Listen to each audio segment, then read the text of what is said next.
I don't even think that I could even describe what I saw, let alone what I felt. But I found my mom.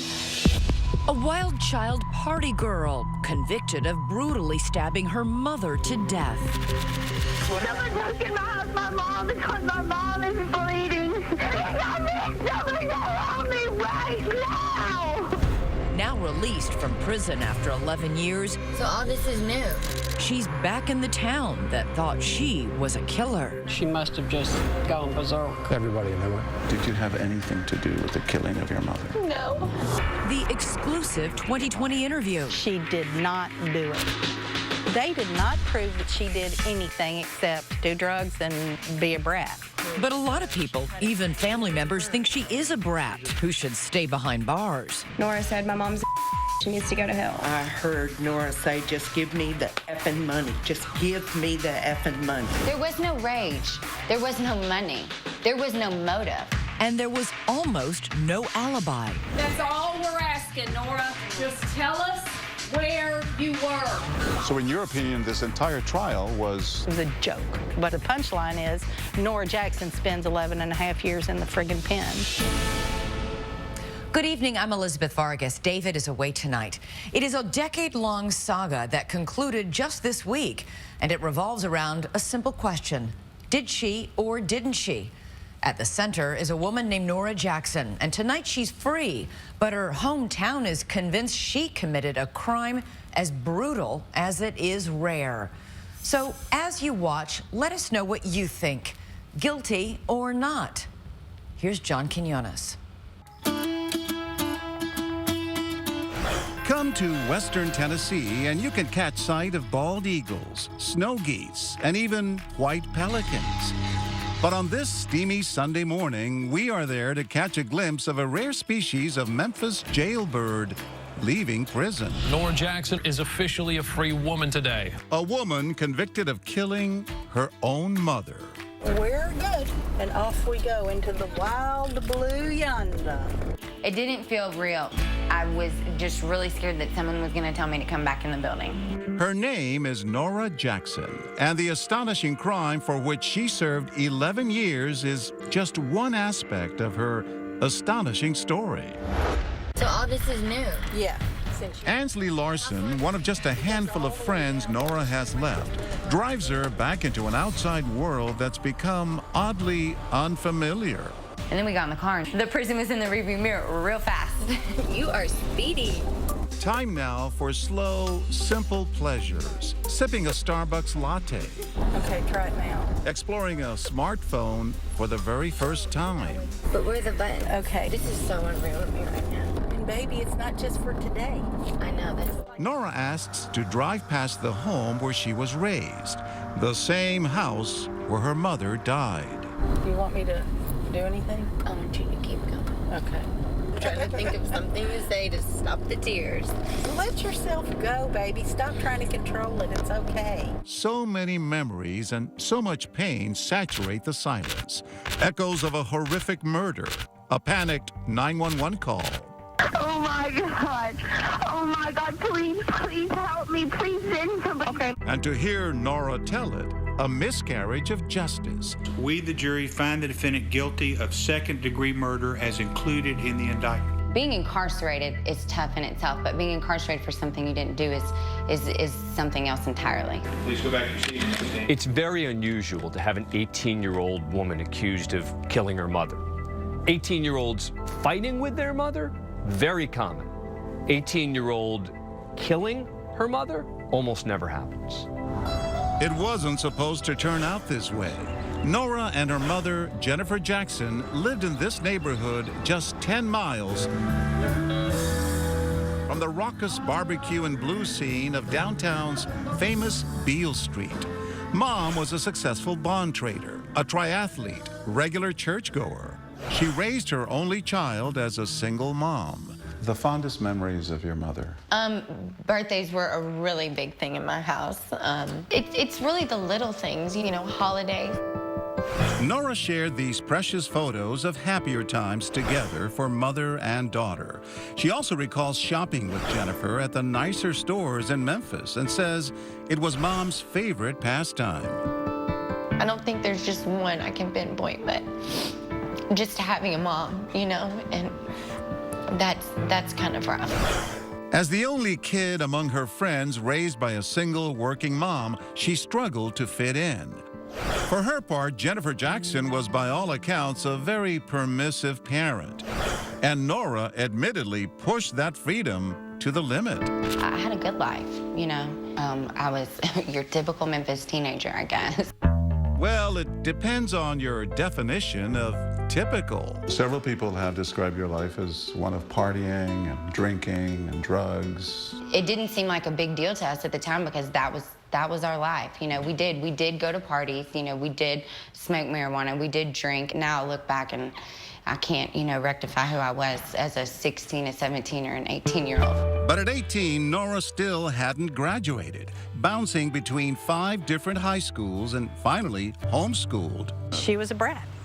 Ansley Larson, a family friend who makes her living selling handmade jewelry, saw Noura as a diamond in the rough. She knew that because Jennifer often called her for advice on raising her difficult teen. Noura is extremely charming, even when she's a brat, and I just loved her from the minute I met her. My mother was not just a parent, but she was a friend. So when your friend is your disciplinarian, you know, the rules are different for you. And there weren't rules for me the way there were for everybody else. So other parents thought you were the wild child. Yes, I was. I had earned that reputation, yes. Yes, the shoe fit, and Noura wore it till the heel came off. Which brings us to the turning point. The hotly disputed events of that steamy Saturday night in June 12 years ago. School is out and the party is on. Noura gets this nice manicure. Remember that detail. And then she says she goes out and paints the town red and doesn't stumble home till 5 a.m. the next morning. I had no idea what was about to happen to me or, you know, how it would shape the rest of my life. I remember coming in and seeing the broken glass in my house. This is the glass she's talking about, part of a broken door window. There had been times when my mother had broken the glass before, like if she was locked out. That didn't register in my mind that something terrible had happened.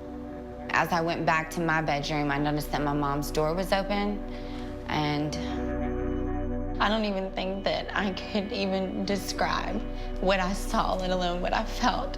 But I found my mom. At the foot of the bed? Yeah. Can I have just 1 second? It's still hard for her to talk about, and here's why.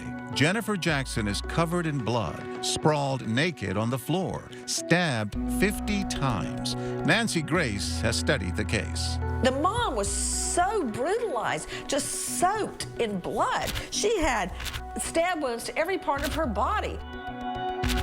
she wasn't moving. I remember shaking her, and then I remember being scared. I remember running across the street to get help. Noura rouses a neighbor, and they run back to the house together. She says panic has set in by the time she calls 911. Oh my God.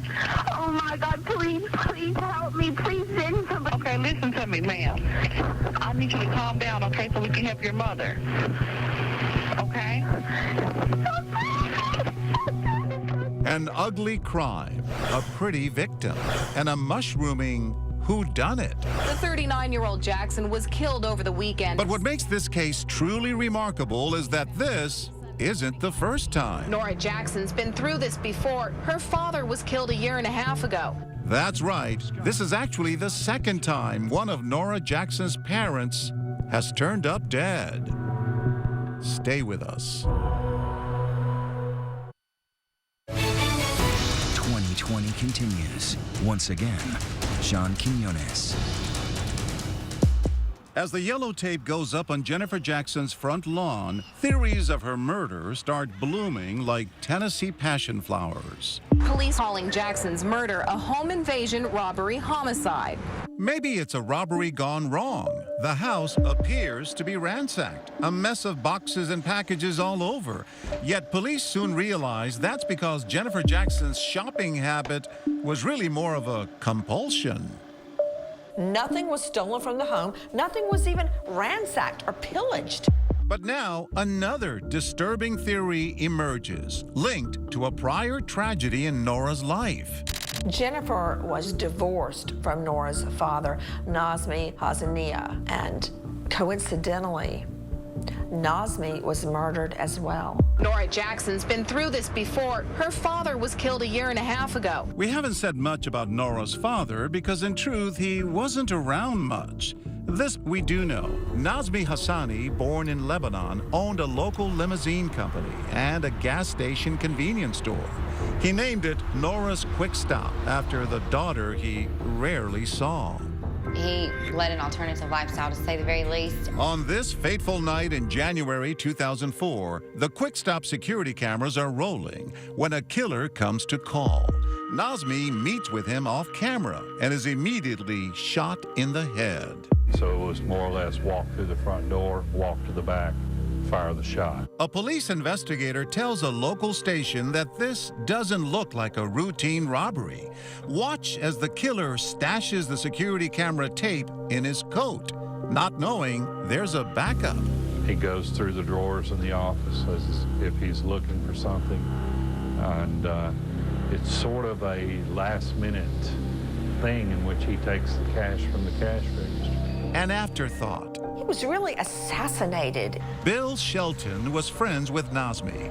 He feels the killer may have been searching for an incriminating videotape. But why? There's been speculation that it may have been a video of someone in a sexual encounter. A clue. Noura's Quick Stop was between a police precinct and a strip club. Not prime real estate, but perhaps a good place for another kind of quick stop. Nazmi told me once that a policeman had used his back office to have sex with one of the dancers. But wait, there's more. Shelton suspects his friend had quite a dark side. Was Nazmi running a blackmail operation? I've heard other speculation that he had cameras in his limousines and often was filming people having sex with prostitutes. Secret sex tapes? Did someone want them badly enough to kill? That man was looking for something, and then Jennifer later on, 16 months later, was murdered, probably by the same person who killed Nazmi. That is a myth. Things like that only happen in the movies, and this is not a movie. This is real. The murder of Noura's father was never solved, and now her mother has been killed too. The wild child is now an orphan. 18-year-old Noura Jackson returns home to collect a few things just one day after she found her mother's body. Your parents are like the people that bring you into this world, and they're the people that you know, no matter what, have your back. Unconditional love. Unconditional love, yeah. Noura's problems are just beginning because police are suddenly gravitating to a new suspect, her. Fire department, what's the address of the emergency? Their suspicion starts with that 911 call. Someone look in my house. My mom is bleeding. Someone go help me right now. Listen as the operator asks if her mother has been shot. Ma'am, was anyone shot? No. So when did Noura Jackson get her medical degree? That night? How did she know from a distance her mother had not been shot? Then those 50 stab wounds. When someone has been stabbed this many times, the authorities will immediately be thinking, this isn't a stranger. This is someone who was angry and enraged. I know that everybody says that means it was personal. I think it means that whoever did it was scared and adrenaline took over and started stabbing just out of their minds. But now take a look back at the broken window Noura noticed when she came home. The scene is totally staged. There was no intruder because look at the glass that was broken. Only someone familiar with that home would know that there was a lock, a second lock, up beside the broken glass, but it was only visible from inside the house. Did you break that glass? No, I did not. But there's a much bigger question that trips Noura up. Jennifer Jackson was killed sometime between her last phone call with Noura at 12:20 a.m. and that 911 call at 5. So where exactly was Noura during that time? You were not in that house? No, I was not in that house. Before 5 o'clock? Before 5 o'clock, no. That's what she says. Nora's story to the cops? Her evening kicks off at a local Italian festival. Then she hits 2 house parties. After a phone call with her mom, Noura buys cigarettes at 12:46. Then at 4:20, she buys gas before heading home.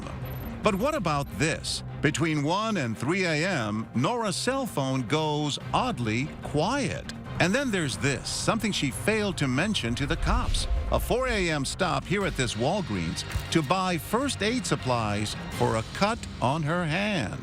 I could watch that Walgreens security footage all day long. She couldn't stop the blood on her hand. In fact, she takes the paper towel, and it's all on video, away from the cashier and starts trying to staunch the flow of blood on her hand. The most damning evidence, though, Noura, is that videotape of you at Walgreens buying emergency first aid supplies, the peroxide, the bandages. Right, which is why I probably neglected to tell the police that. I was put in a locked room. They started making a very big deal about the cut on my hand, I just got that feeling that something wasn't right. So no, I was not forthcoming with information, but not because I had anything to hide, but because I felt like I was being looked at.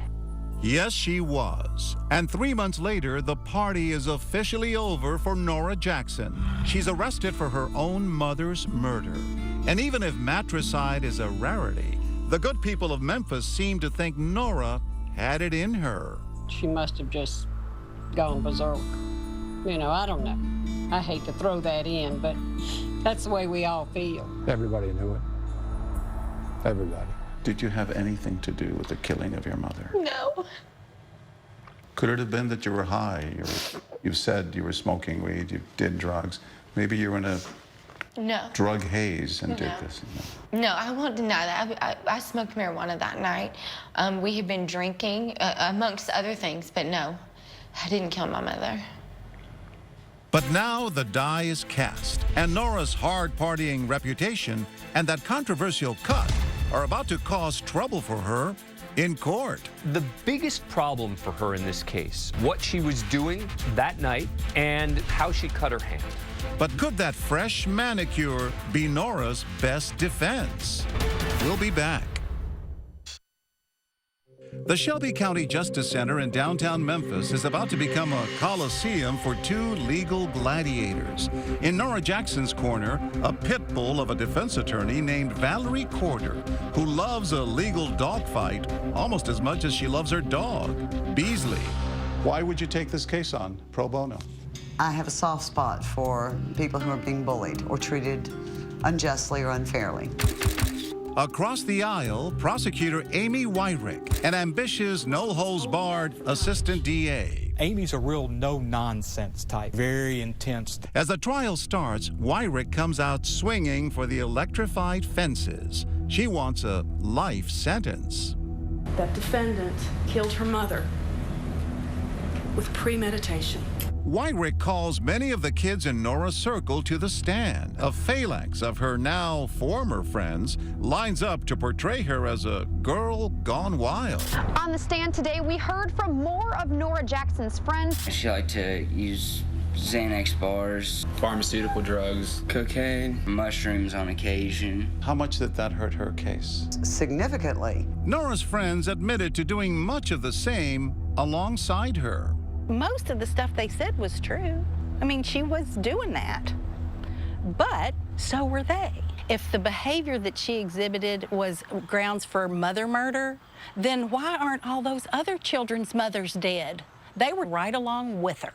Aside from soiling Noura's reputation, the prosecution raises questions about her behavior on the night of the crime. This is the neighbor Noura ran to for help after finding her mother's body. He grabbed his gun and ran back with Noura. And I got to that front door first, and I took a deep breath. I do remember that she went in the door before me, and I thought, there's somebody in that house. If you thought somebody was in the house and you thought your mother was injured, Why would you have run back in before the guy with the gun? A lot was made of my actions, you know, of what I did or didn't do, or, you know, but I don't think they write a handbook on stuff like that. If my mother had been murdered, I'd be running all over the place without realizing what I was doing. And anyway, why would Noura murder her own mother? To answer that, the prosecution paints a picture of a relationship in crisis. Jennifer Jackson, they claim, was finally trying to rein in her untamed daughter. She was just out of control. Judge Chris Kraft presided over the case. She was shutting down her lifestyle and was going to send her somewhere where she wouldn't be able to have sex and drugs.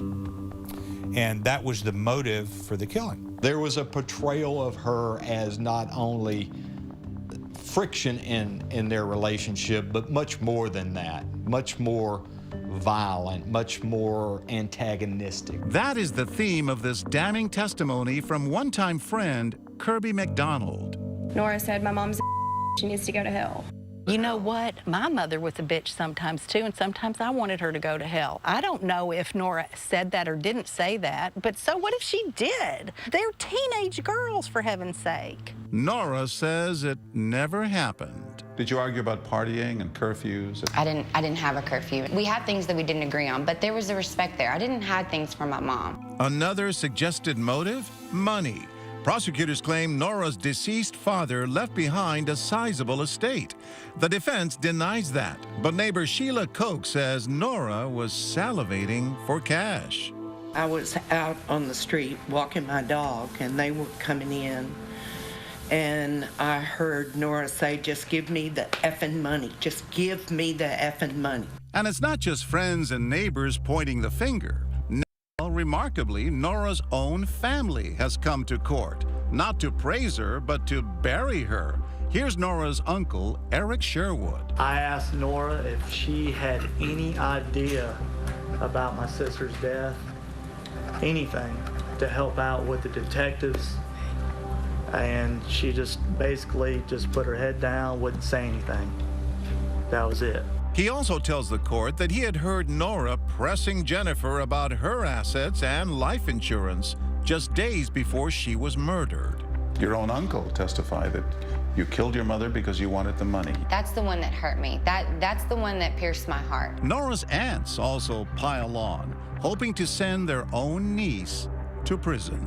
They wouldn't talk to each other, and just, it was very cold. What shocked me was what they didn't say. You know, they didn't say that, you know, they never really cared for me. They didn't say that they never liked my father. It's never helpful when your family isn't on your side in a case where someone is accused of killing a family member. Noura's aunts say the real reason they turned on her is because she could never explain where she was at the time of the crime. I would have given her any lawyers or anything she needed if she had an alibi and could prove to me where she was or who she was with when my sister was murdered. And she said, I don't know. And now the prosecution's key witness, her quiet, reserved friend, Andrew Hammock, who they hope will blow Noura's alibi out of the water. Andrew Hammock describes his and Noura Jackson's relationship at the time as, quote, friends with benefits. He tells the jury he exchanged calls and texts with Noura around the time of the murder.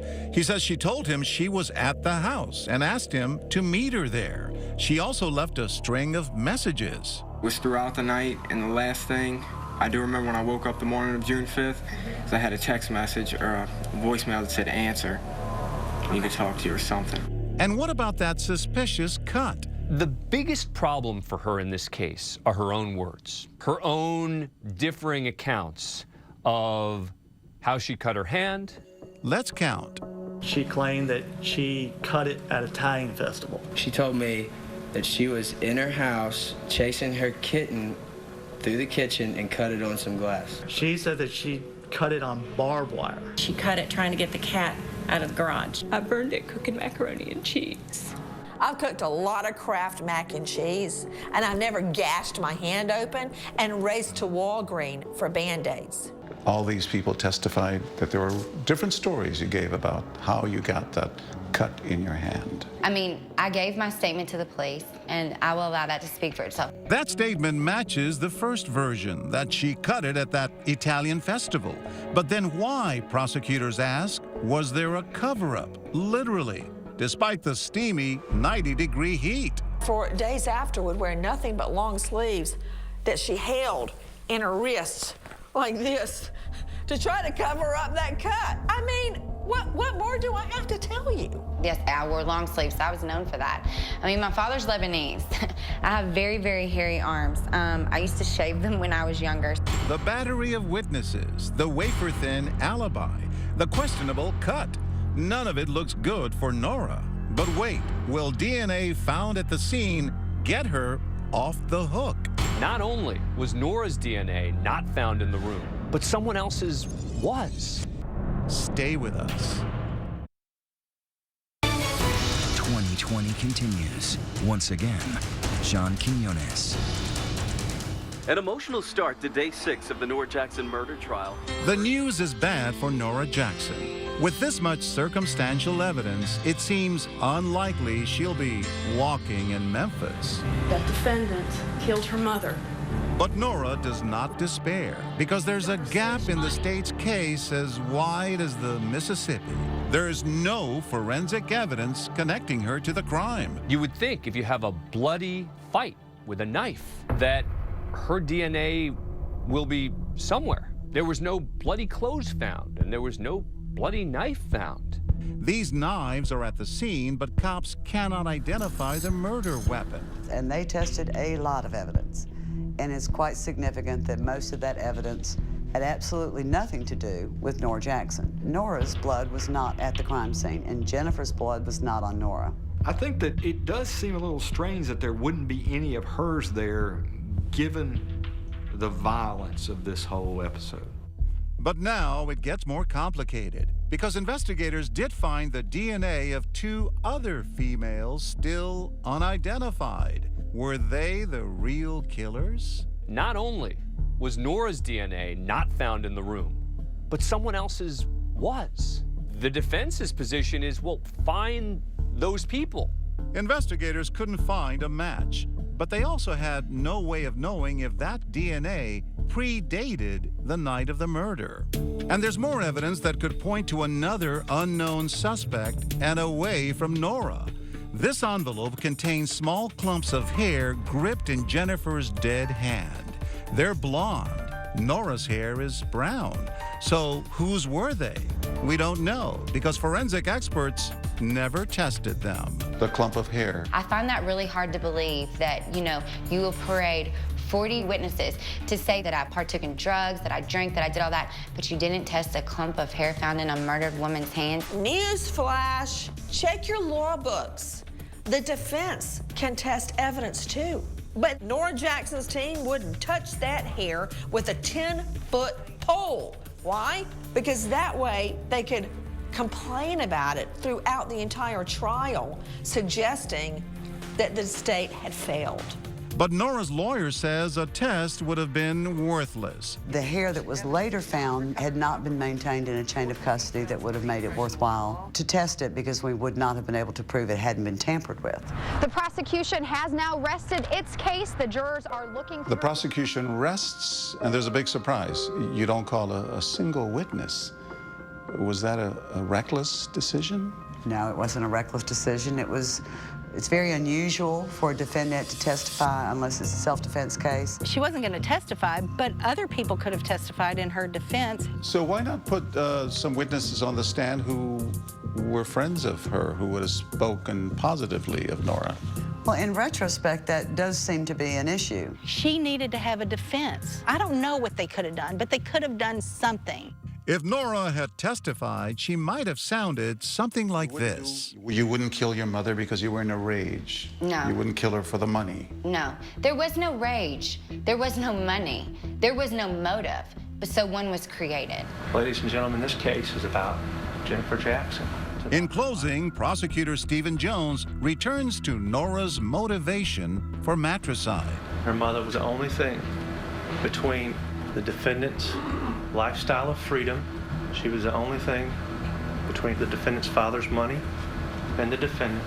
She took those knives with premeditation, thinking of one thing. She wasn't going to cut bologna with those knives. She was going to cut the thing that was standing in the way of her lifestyle of freedom. Then prosecutor Amy Wyrick turns to Noura and adds a dramatic flourish that later will have a far-reaching impact. Just tell us where you were. That's all we're asking, Noura. And then there was that manicure. In the defense closing, Valerie Corder argues the condition of Noura's hands is actually proof of her innocence, despite that cut. Her nails that had been manicured the day before were pristine. There was not a chip, a flake, a crack, no blood, no hair, no nothing. Those were not the hands of a child who'd killed her mother. It just seems logical that you've got all this motion, you've got all this force, you've got blood going wherever. It seems like there would be more of that type of injury than just one cut. Then Corder plays her strongest card, the lack of other physical evidence. But is it an ace? None of Noura Jackson's blood. Pillow, none of Noura Jackson's blood. This doesn't prove it, this doesn't prove it, this doesn't prove it. Comforters, dust ruffles, other items from the bedroom, none of Noura Jackson's blood. And she ended up with this pile of evidence over here. The only place they found Noura Jackson's DNA was in the sample she had volunteered to them. It wasn't on any of the evidence. I remember that being fairly effective. She a diabolical, premeditated killer who's brilliant and leaves absolutely no blood at the scene? Or is she some drug-addled, foolish teenager? Can't possibly be both. Your best hope if you're the defense isn't that the jurors say, there's no way she did it. Instead, you're hoping they say, yeah, I think she might have done it. But that's not proof beyond a reasonable doubt. When we return, there's a verdict. But is there justice? How the prosecutor winds up on the hot seat. We'd really like to talk to you about this. Why can't we sit down and talk to you? And make an appointment like everybody else. Stay with us. After 12 days and 40 witnesses, the jury has heard enough. All right, verdict reads as follows. We, the jury, find the defendant guilty of second-degree murder as included. Circumstantial evidence just drew a tight noose around her, and there was no way she could get out of that. Noura bows her head while her dead mother's sisters and friends exchange hugs. I just couldn't believe it. They didn't prove anything. How do you convict this child? I really was of the belief that, I will go to trial and I will prove that I'm innocent and then I will get to go home. And I think I was in shock. We're disappointed in the verdict, of course. Years later, Noura is still haunted by her decision not to testify. Are you sorry you didn't? Oh, I'm beyond sorry that I didn't. But I don't like to live in a world of regret. There's nothing I can do about that. It's true that there was virtually no forensic evidence against Noura, and yet the jury convicted her. Were you overconfident, too cocky? Oh, I don't think I could be described as that. It was very difficult to sit through 2 weeks of family members, friends, neighbors, and other people focusing on behavior that did not prove she had killed her mother. During the following years in prison, only Ansley and a handful of other friends visit Noura. Does it toughen you? Made you a tough person? Yes, it's definitely survival of the fittest. Valerie Corder never stops fighting for Noura.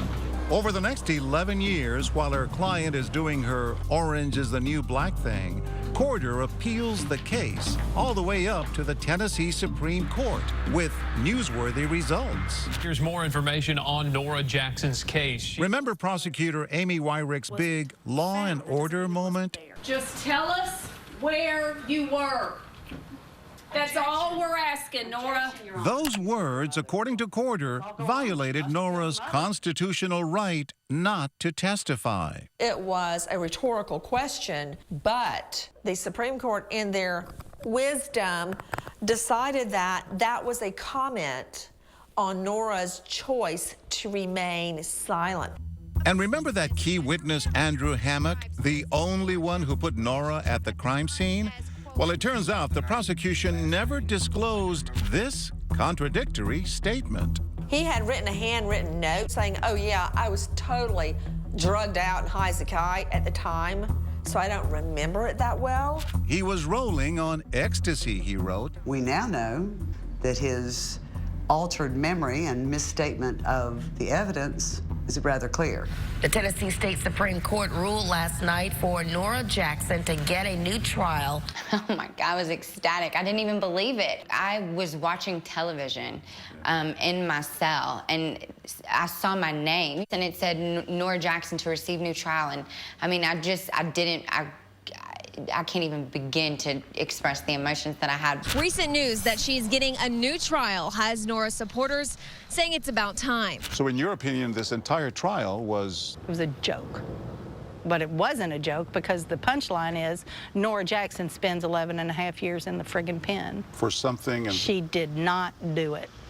Now a retrial looms, but it doesn't look like that throng of prosecution witnesses is too eager for a repeat performance. Other witnesses have indicated to us that they were not cooperative and not willing to come forward. So both sides compromised. Jackson and her attorneys accepted a plea deal from prosecutors of voluntary manslaughter, avoiding a potentially lengthy new trial. Noura signs what's called an Alford plea. An Alford plea is a sort of bizarre legal option. She basically said, I will accept responsibility for this. I will take the punishment for this, but I have to be able to say that I didn't do it.